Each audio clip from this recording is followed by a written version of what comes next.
All right, guys, so this one is a message that I find I need to keep delivering more and more to more of us. And this is, do not call yourself old unless maybe you're nearing 100 years old. Then I think those of us anywhere below that should not be calling ourselves old. And I realize that there's this like modern fallacy in our thinking and in our understanding about the human body these days, which is really such a tragedy because so many of us have decided that we start feeling old maybe as early as like 30 or 40 or even 50.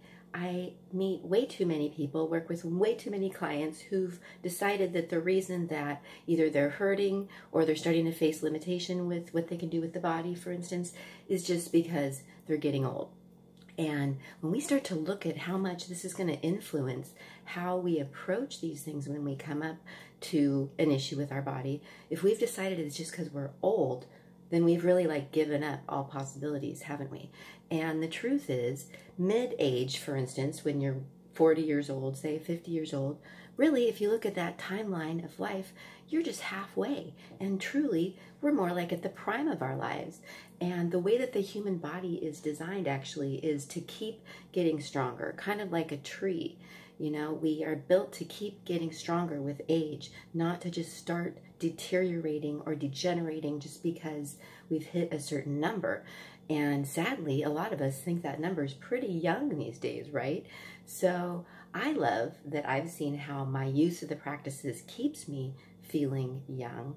But I also know that it's important for me to know that I am young at 48 and that I am at the prime of my life and that my body can keep getting stronger and keep feeling better.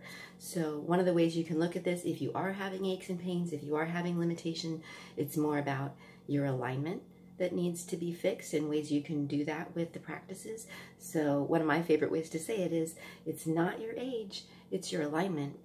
And we really need to stop calling ourselves old, deciding that these things just happen because we're getting old, especially when we're not even halfway there, perhaps, if we're lucky enough to live that long, full life of maybe up to 100 years old.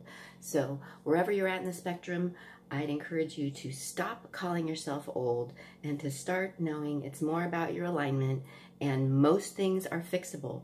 So yeah, it's exciting, and this is all part of what you could see as a yogi mindset that's going to empower you and help you actually make those changes, feel better, and actually help it keep getting better with age. It's totally possible and awesome, you guys. All right, namaste.